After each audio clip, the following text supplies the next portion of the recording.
All right, today we are diving deep into the physics of, well, getting things done. We're talking about work, energy, and power. And trust me, these aren't just words in a textbook. They're the fundamental rules that describe every single push, pull, and movement in the entire universe.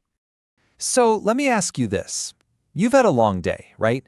Maybe you were studying for hours, completely exhausted your brain, or stressed out over a big project. You feel like you've worked really hard.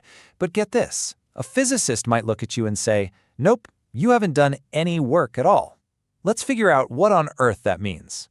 To get it, we have to learn to speak the language of physics. And first on the list is redefining a word we think we know inside and out, work.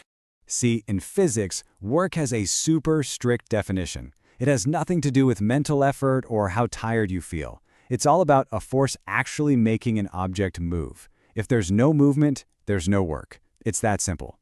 But there's a really important catch, and it all comes down to the direction you're pushing. That little symbol you see, theta, that represents the angle between the direction of the force you're applying and the direction the object actually moves. And believe me, that angle changes everything. Let's start with the easy one. Imagine you're pushing a box straight across the floor. Your force is forward, the movement is forward, the angle is 0. In this case, 100% of your effort goes into moving the box. That's maximum work. You're getting the most bang for your buck, physically speaking. Okay, but what if the angle is 90 degrees? This one kind of blows my mind. Picture yourself carrying a heavy bag of groceries. You're pulling up on the bag to keep it from falling, but you're walking forward. Since the force is up and the movement is forward, that's a 90-degree angle. Physics says you are doing absolutely 0 work on the bag. Yeah, try telling that to your aching arms, right? And then there's the flip side, negative work. This is what happens when a force actively fights against motion. The classic example is friction. As a hockey puck slides across the ice, it's moving forward, but the force of friction is pushing backward, trying to stop it. That's negative work. It's literally sucking the energy right out of the puck's motion. So if work is the act of making something move, what do you need to be able to do that work in the first place? Well, that brings us to the second star of our show, energy. And the definition is just so simple and elegant. Energy is the capacity to do work. That's it. If you don't have energy, you can't make things move. It's the fuel, the currency, the absolute requirement for any work to happen at all. I absolutely love this analogy because it just clicks. Think of energy as all the money you have saved up in your bank account. It's just sitting there, full of potential. Work is when you actually go to the store and spend that money to buy something. It's the transaction. And just like you can have cash in your wallet or money tucked away in savings, energy comes in 2 main flavors. You've got kinetic energy, which is the energy of doing something, of being in motion, and you have potential energy, which is the energy of waiting, all stored up and ready to go. Kinetic energy is easy. If it's moving, it has kinetic energy. A speeding car, a thrown baseball, a planet zipping around the sun. They are all packed with the energy of motion. And it just makes sense, right? The faster something is moving, or the heavier it is, the more kinetic energy it's got. Now for the waiting energy. Let's talk about gravitational potential energy. When you lift a heavy box up onto a tall shelf, you have to do work against gravity to get it there. That work, that effort, doesn't just disappear. It gets stored in the box as potential energy. It now has the potential to fall, all thanks to its height. Another awesome type is elastic potential energy. You know that feeling when you pull back a slingshot or compress a spring? You are literally pouring your work, your energy, into that object. It gets stored in the stretch or the squeeze, just waiting to be unleashed.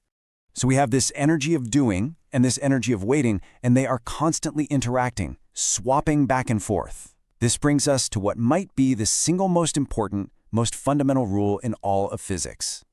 And it's this: you can't make energy out of thin air, and you can't make it vanish into nothing. The total amount of energy in the universe is fixed. All you can ever do is change it from one form to another. And the roller coaster is the perfect, most thrilling example of this in action. As you clank your way to the top of that first massive hill, you're building up a huge amount of gravitational potential energy. You're barely moving. It's all potential.